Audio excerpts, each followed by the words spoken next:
আসসালামু আলাইকুম গাইস, সবাই কেমন আছেন? শীতের সিজন চলে এসেছে, তাই পিঠা খাওয়া হবে না এমন তো হতে পারে না। তো আজকে আমি আমাদের দেশের একটা পিঠা আপনাদের সাথে শেয়ার করব। তো এই পিঠাটা বানানোর জন্য লাগে আটি কলা, বিচিওয়ালা কলাগুলো লাগে, কিন্তু আমি বিচিওয়ালা কলাগুলো পাইনি, তাই আমি চম্পাগুলো দিয়ে বানাবো এই পিঠাটা। এখানে আমি 6টার মতন চম্পা কলা নিয়ে নিয়েছি। তো কলাগুলোর খোসা ছাড়িয়ে নিচ্ছি।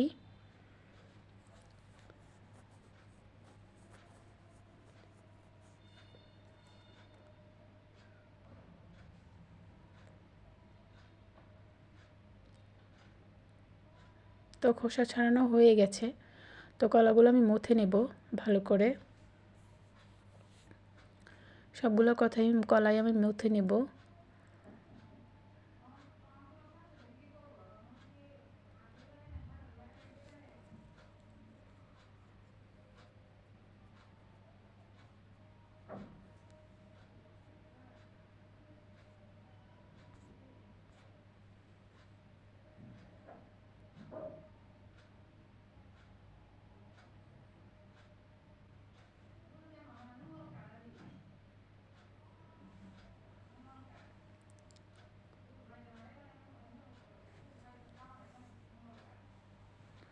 তো সবগুলো কলা আমার মথা হয়ে গেছে।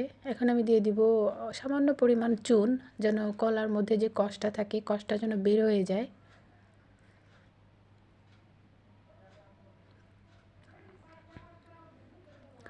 আবার ভালো করে মথে নিচ্ছি চুনটা আর কলাটা।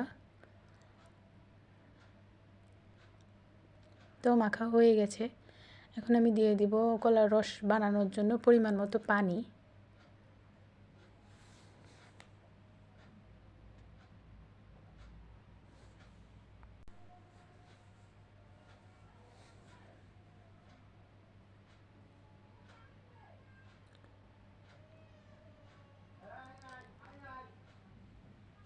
তো আরও আমি বেশ পরিমাণ পানি দিয়ে দিয়েছি।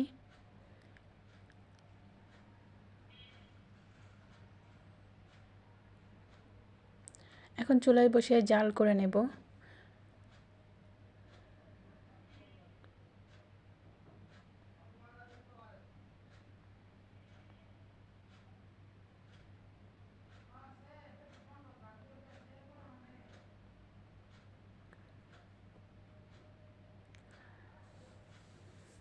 তো 2-3টা বলক চলে আসলে আমি কলার রসটা নামিয়ে নেব।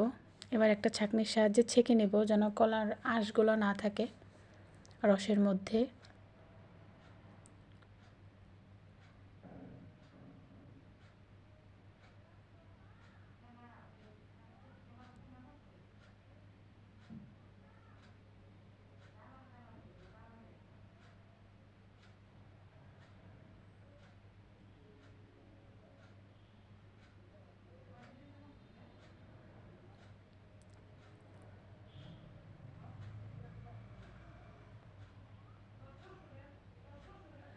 তো আমার এই কলার রসটা ছাঁকা হয়ে গেছে।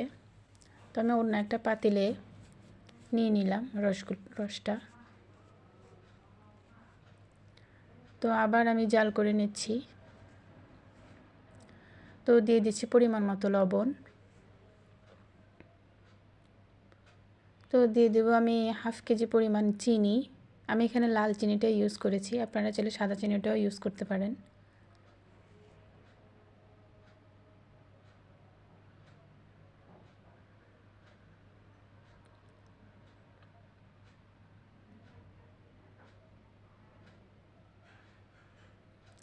তো এখানে আমি চালের গুঁড়ার ডো করে ডো তৈরি করে নেব।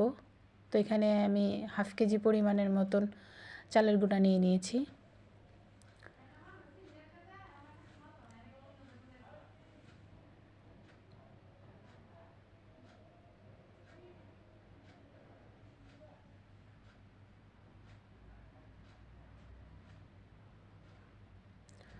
তো আমার পিঠার কাইটা করা হয়ে গেছে।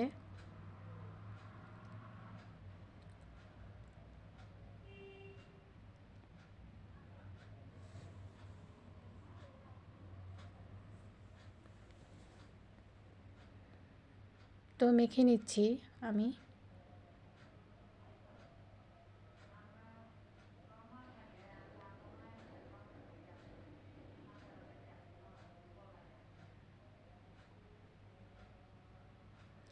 তো এখন পিঠা বানিয়ে নেব। কলা পিঠাটা, এই কলা পিঠা রসের পিঠাটা মূলত এইভাবেই সয় পিঠার মতন বানানো হয়, লম্বা লম্বা করে, একটু মোটা সাইজ করে বানানো হয়। তো এইভাবে সবগুলা পিঠা বানিয়ে নিচ্ছি।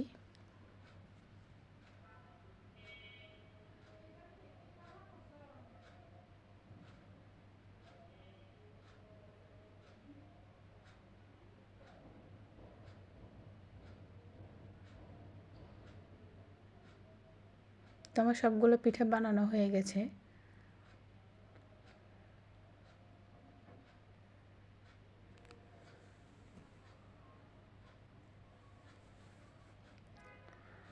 তো আমি পিঠার রসের উপর যে ফেনা ফেনা ছিল সেগুলো আমি ফেলে দিচ্ছি। তো এখন রসটা বলক এসে গেছে, এখন আমি পিঠাগুলো দিয়ে দেব রসের মধ্যে।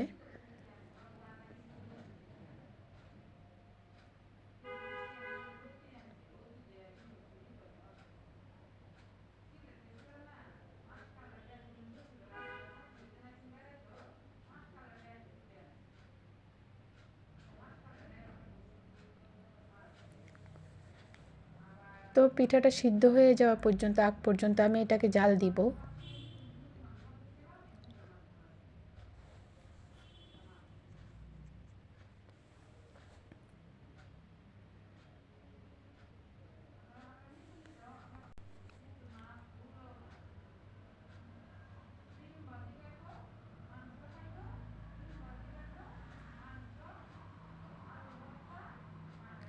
এই তো আমার পিঠাটা রেডি হয়ে গেছে।